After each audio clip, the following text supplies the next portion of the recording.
Langsung aja yuk kita mulai pembahasan kita kali ini. Kita akan kupas tuntas intisari dari buku Secrets of the Millionaire Mind karya T. Harv Eker.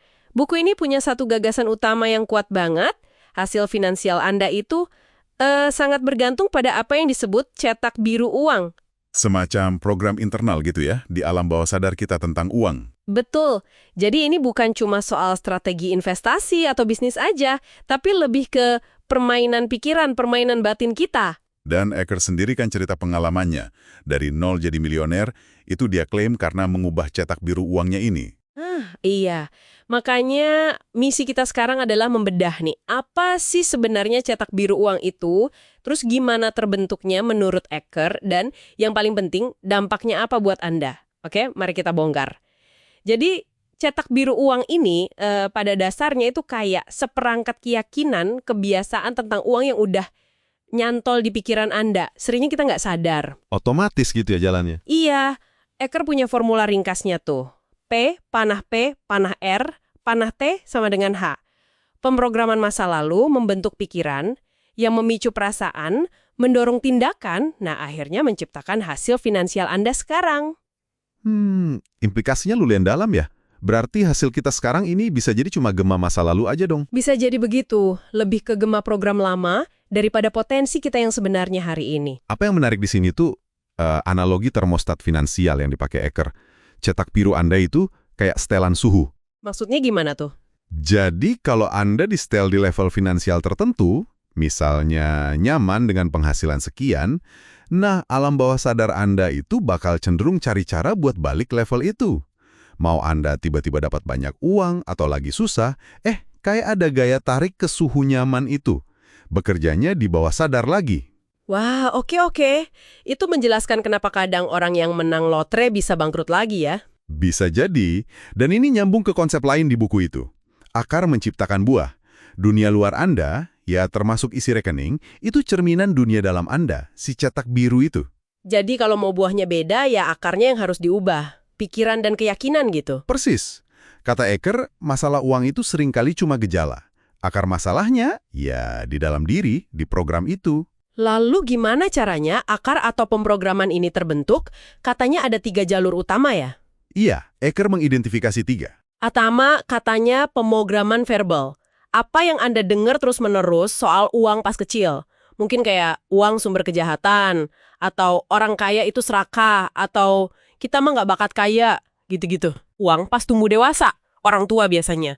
Gimana mereka ngelola uang? Boros? Hemat banget? Atau malah sering ribet soal uang? Kita nyerap sikap mereka. Kita meniru ya. Iya. Terus yang ketiga, insiden spesifik. Pengalaman emosional yang kuat banget terkait uang di masa lalu. Eker sendiri kan cerita pengalaman ayahnya rugi besar di saham. Nah, rasa takut itu nular ke dia. Jadi program negatif soal investasi gitu ya? Bener. Nah, dari semua itu, muncul pertanyaan penting nih yang mungkin ada di benak Anda juga. Terus gimana? Kalau udah terprogram gini, apa yang bisa kita lakukan sekarang? Nah, ini dia, masuk ke bagian, terus gimana sekarang? Buku ini menekankan banget kesadaran sebagai langkah pertama yang mutlak. Harus sadar dulu. Sadar akan apa nih? Sadar akan pikiran, perasaan, dan tindakan Anda sendiri seputar uang. Mulai amati diri sendiri, tanya, reaksi gue ini pilihan sadar atau cuma pola lama yang ngulang lagi sih? Tanpa kesadaran ini, ya susah mau berubah. Mengamati diri sendiri itu kedengarannya gampang, tapi prakteknya susah ya. Mungkin banyak yang mikir, oke, saya udah coba sadar, terus ngapain lagi? Nah, disinilah masuk alat bantu seperti yang Eker sebut deklarasi. Deklarasi. Itu yang kayak ngomong kalimat positif ke diri sendiri dengan lantang gitu ya. Kayak, dunia batinku menciptakan dunia luarku, atau saya punya pikiran milioner. Jujur aja kedengeran agak naif nggak sih? Hahaha, pertanyaan bagus. Banyak yang mungkin skeptis awalnya. Menurut Eker, kuncinya itu bukan cuma di kata-katanya, tapi di energi dan keyakinan pas ngucapinnya. Tujuannya itu buat nimpa jalur saraf lama dengan keyakinan baru yang lebih memberdayakan. Jadi bukan sulap ya, tapi kayak latihan mental berulang. Tepat, latihan mental buat ngubah pola pikir internal. Dan ini nyambung lagi ke kesadaran tadi. Setelah Anda sadar ada program lama, Anda kan butuh alat buat aktif nanemin program baru. Deklarasi itu salah satunya. Jadi prosesnya nggak cuma tahu, tapi juga melakukan sesuatu untuk berubah. fokusnya di tindakan sekarang. Oke, oke. Jadi kesadaran itu kuncinya, terus deklarasi salah satu alatnya. Terus, biar lebih konkret nih, gimana caranya kita bisa mulai ngenalin cetak biru kita sendiri? Saran Eker cukup praktis sih. Lihat aja hasil nyata Anda. Hasil nyata?